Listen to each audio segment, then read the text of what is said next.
স্বরূপনগরে বেড়াতে এসে পুকুরে তলিয়ে গেল দুটো বাচ্চা। মামার বাড়িতে বেড়াতে জলে ডুবে দুই নাতনির মৃত্যু। ঘটনাস্থলে পুলিশ। দুই স্কুল পড়ুয়া স্নান করার নাম করে ঘর থেকে বেরোলে তার আর খোঁজ পাওয়া যাচ্ছিল না। পুকুর থেকে উদ্ধার দুই ছাত্রীর মৃতদেহ। উত্তর ২৪ পরগনার বসিরহাট মহকুমার স্বরূপনগর থানার গোবিন্দপুর গ্রাম পঞ্চায়েতের তরণীপুর গ্রামের ঘটনা। দাদু জটিরাম মণ্ডলের বাড়িতে আসে শনিবার দুপুরবেলা সম্পাদে মায়ের সঙ্গে বছর 10-এর প্রিয়সী মালাকার এবং শ্রেয়া দেব। এদের বাড়ি হাবড়া এলাকায়। মামার বাড়িতে তারা বেড়াতে এসেছিল। দুপুরে স্নান করার নাম করে তাদের আর খোঁজ পাওয়া যাচ্ছিল না। পরিবারের লোকজন পরিবারের থেকে বিভিন্ন জায়গায় খোঁজার পর দেখে বাড়ি থেকে প্রায় 300 মিটার দূরে পুকুরের ধারে জুতো পড়ে রয়েছে।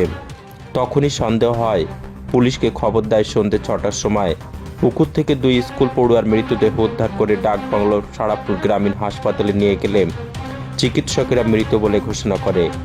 এই ঘটনায় গ্রামের শোকের ছায়া নেমে পড়েছে। ঘটনাস্থলে স্বরূপনগর থানার পুলিশ যায়। অনুমান সাঁতার না জানার ফলে জলে ডুবে মৃত্যু হয়েছে দুই স্কুল পড়ুয়ার, কিন্তু অন্য কোনো কারণে ছাত্রীর মৃত্যু হলো কিনা সেটাও তদন্ত করছে স্বরূপনগর থানার পুলিশ। মৃতদেহ উদ্ধার করে ময়নাতদন্তের জন্য বসিরহাট স্বাস্থ্য জেলার পুলিশ মর্গে পাঠানো হয়েছে। ভাতটা খেয়ে বললো কি মা আমি চান করতে যাচ্ছি বাথরুমে। তা বাথরুমের জামা কাপড় খুলে ওরা পুকুরে গেছে, তোর মা জানে না। ওর মার জ্বর ছিল, ওর মার জ্বরের ট্যাবলেট দিয়ে এখানে শুয়েছিল। আর ওরা বললো আমরা বাথরুমে চান করতে গেছি। এবার পাচ্ছে না সবাই খুঁজতে সারা গ্রাম খুঁজেছি, পাইনি। তারপর লাস্টে পুকুর ধারে জুতো খোলা থাকলে সেই নিশানা নিয়ে আমরা ওই পুকুরে দুজনকে নামাইলি খুঁজে একজনের পায়ে দিতে বাঁধি, তার পাশে আর একটা বাচ্চা, দুইটা পাশাপাশি পাওয়া গেছে। ওদের বাড়ি কোথায়? ওদের বাড়ি হাবড়া। মসলন্দপুর হাবড়া। এখানে কোথায় আসছিল? এটা ওর মার মামার বাড়ি, মানে ওটা দাদুর বাড়ি। এই যে মেয়েটা মারা গেছে ওর দাদুর বাড়ি, আর ওর মার মামার বাড়ি। এটা কটার দিকে নিখোঁজ হয়েছিল? এটা 2টোর সময় গেছিল। তো মনে করতো সাইনা মেয়ে কোথায় গেছে, অতটা একেবারে বাঁচছে না।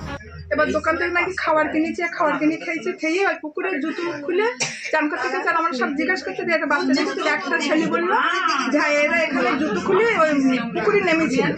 কটার দিকে পাওয়া গেল? পাওয়া গেছে 5:30 পৌনে 6টার দিকে। কি নাম আপনার? নাম কি? আমার নাম সুচিত্রা বিশ্বাস। কি হয়েছিল? যে ঘটনা হচ্ছে, আমি মাঠ থেকে বাড়ি আসলাম। হ্যাঁ, মেয়ে ছেলে চেঁচামেচি করছে যে দূর বাচ্চা দেখছি, আমি সেটা দেখিনি। তা খানিক পরে আমার একটা পথচারী বলছে আমি এরকম টাইম দেখিলাম ওরা দুজনে এখানে পা ধুচ্ছিল। হ্যাঁ, তখনই ওর মা শুনতে পেয়ে বলছে এখানে পা ধুচ্ছিল, এখানে ঢাকা দিচ্ছে। আমি তো জল নাম বলি ঝাঁপ মেরে যাচ্ছে, এখানে বলছে না লাভি নে।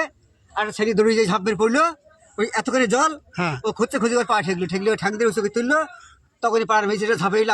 আমি পাশে আমার বাড়ি, আমি বিসি কাটছিলাম, আমি দৌড়িয়ে দিয়ে ঝাঁপে পড়লাম। ওই পেটের হাত দিয়ে দেখলাম পেটের জল টল কিচ্ছু নেই, একদম জোর চাপ দেওয়ার পরে মুখ দিয়ে ঘাঁচা শিখে আমি বলে নেই, কোথায় নেই তুলি বাড়ি নেই। তার দুটো ছেলে দুই কারে এখান থেকে তুলে নিয়ে বাড়ি নিয়ে চলে আসছে। তার খানিক পরে তো স্যার আসলে, আমি তো বললাম স্যার এই ঘটনা। তারপরে কোথায় নিয়ে গেল ওদেরকে? ডাকবাংলা নিয়ে গেছে সব হুতোষী। ডাকবাংলা তার হসপিটালে নিয়ে গেল? হ্যাঁ। কি বললো হসপিটালে? নিয়ে গেলে বুঝে ডেট ফেরত নিয়ে যাও, ফেরত নিয়ে চলে আবার ছেলেপিলে নিয়ে গেলো খারাপ। আচ্ছা, আপনার বাড়ি কোথায়? আমার বাড়ির সামনে। আমার বাড়ির সামনে। কি নাম আপনার? আমার নাম শাহজুল ফার।